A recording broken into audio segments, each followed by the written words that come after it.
प्राचीन समय की सत्य कहानी सुनाती हूँ। प्राचीन समय में विद्या अभ्यास के लिए बच्चों को गुरुकुल भेजा जाता था और वहाँ पर अपना सारा काम खुद करके आश्रम की देखभाल के साथ गुरु जी के सानिध्य में रहकर विद्या अभ्यास करना होता था। वरदराज नाम का एक लड़का था। उसे भी विद्या अभ्यास के लिए गुरुकुल भेजा गया। आश्रम में थोड़े ही दिनों में सब बच्चों के साथ वह घुल मिल गया, लेकिन वह पढ़ाई में बहुत ही कमजोर था। गुरुजी की सभी बातें भी पूरी तरह समझ नहीं सकता था, जिसके कारण वह उपहास का कारण बनता था। उसके सभी साथी अगली कक्षा में चले गए, लेकिन वरदराज आगे नहीं बढ़ पाए। गुरुजी ने वरदराज से कहा, देखो बेटा, मैंने पूरा प्रयत्न कर लिया। अब तुम्हारे लिए यही उचित है कि आप घर वापस जाओ और उनके काम में हाथ बटाओ। वरदराज को भी यही सही लगा। उसे लगा कि शायद मेरे नसीब में विद्या नहीं है। यह सोचकर बहुत ही भारी मन से, उदास मन से गुरुकुल से अपने घर की ओर वह चल पड़ा। दोपहर का समय होने लगा।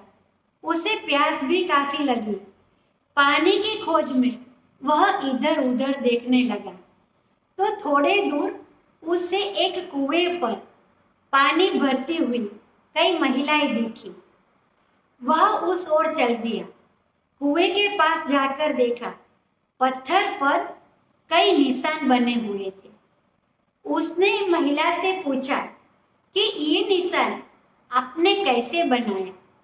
उसमें से एक महिला ने उत्तर दिया कि ये निशान हमने नहीं बनाए, लेकिन रस्सी के आने जाने के कारण इस कठिन पत्थर पर भी निशान बन गए हैं। यह बात सुनकर वरदराज सोच में पड़ गया। उसे लगा कि इस कोमल सी रस्सी के कारण आने जाने से इस कठिन पत्थर पर भी निशान पड़ सकते हैं, तो मेरे कठिन परिश्रम से मैं विद्या क्यों प्राप्त नहीं कर सकता? उसके मन में आनंद और उत्साह का संचार हुआ और वह वापस गुरुकुल की ओर चल दिया।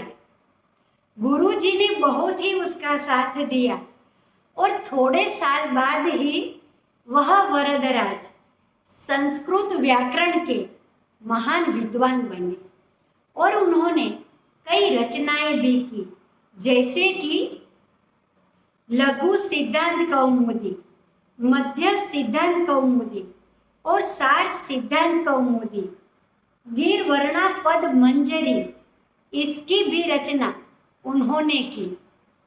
तो दोस्तों, यदि कोई भी क्षेत्र हो, चाहे विद्या प्राप्त करनी हो, खेलकूद हो, किसी में भी हम सफलता चाहते हैं तो उसका अभ्यास, कठिन परिश्रम और धैर्य के साथ हम सफलता को प्राप्त कर सकते हैं।